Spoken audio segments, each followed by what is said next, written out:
Good day and welcome back to the Vitality Project. I'm Dr. Bob. I want to welcome you and thank you for joining me. Thank you. In our most recent post here at your Vitality Project, we completed a summary of what I talked about as being two complementary dimensions of our recovery from addiction of any kind. Now, the first dimension represents what I think of as the quantitative aspect of our recovery. I'm going to get to the qualitative in a minute.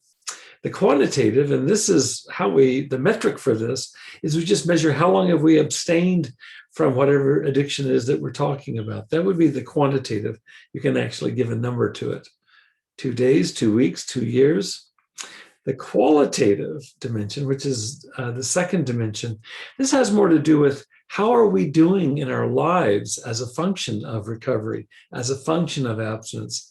So if the first dimension, the quantitative, is the more objective dimension where you can number it with chronologically on a calendar, then the second dimension, which I'm saying is qualitative, it represents the inside or the subjective dimensions. Both are, I really think of those two sides of a coin. They're both crucial to our understanding recovery. And we focused in our last couple of posts on the latter one, the qualitative or the subjective. In fact, it's what I am, if you'll recall, I asked you to imagine into what you could actually be given a life of solid and sustained recovery. Can you imagine what that life would be like? One way that we put it was, what might you wish to recover in your life? And I've had enough people bring this to my attention, including last Friday night with our guest on our Facebook Live post, Angela McLeod, that we might say, instead of what might you recover in your life, for many of us, it's to discover something for the first time. So to call it recovery, which would assume that you had it before, might be inaccurate. It might be better to call it discovery. That's for the first time. Now, the answer that many people give me when I invite them to consider this question and see how this applies to you, the answer that I get from many is that what they wish to recover or discover is a sense of purpose, a sense of personal meaning in their lives. Another way to put this is that in recovery, most individuals want to get back to, or perhaps discover for the first time, a life of contribution. They want to contribute. They want to make a difference. For many, one way that they talk about this is a sense of calling, or what we might call vocation. They want a sense of vocation, a sense of calling in their lives. So for today, I want to ask you to set aside a few minutes and just identify 3 components that to you represent why you are here. I remember asking this question some years ago in a group, and why are you here? And one of the members of the group said, I'm here because the court required me to come, or I can't remember what the specifics are, but when he answered the question, the way that I asked it, it wasn't clear to him. I'm asking a different why you're here. We're all here because of immediate reasons, cause-effect reasons.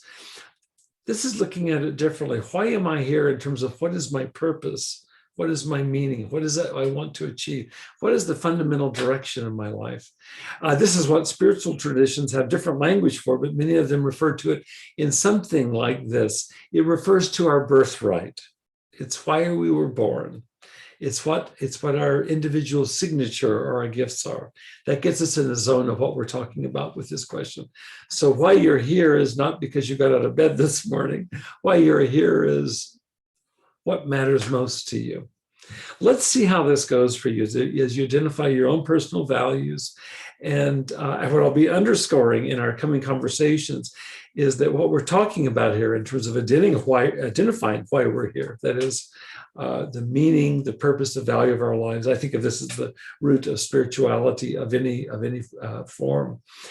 That this spiritual meaning serves as a major doorstep for many of us into the rest of our lives in recovery or discovery. Okay, well, I want to thank you for joining me. Good luck with the homework exercise. I hope it serves you. Come back as we continue to expand into talking about how it is that this sense of purpose or meaning really can impact our resilience in the face of stress. We'll be talking in the next few posts about high-risk situations, high-stress situations, and what kinds of resources we can draw on to navigate them. And I think this one is a big one. This issue of meaning, this issue of calling, this issue of like the fundamental direction of our lives. I sometimes think of it as like the North Star of our lives. All right, lots to chew on. Thanks again for joining me. Be well, take care, stay safe, and I'll see you again soon.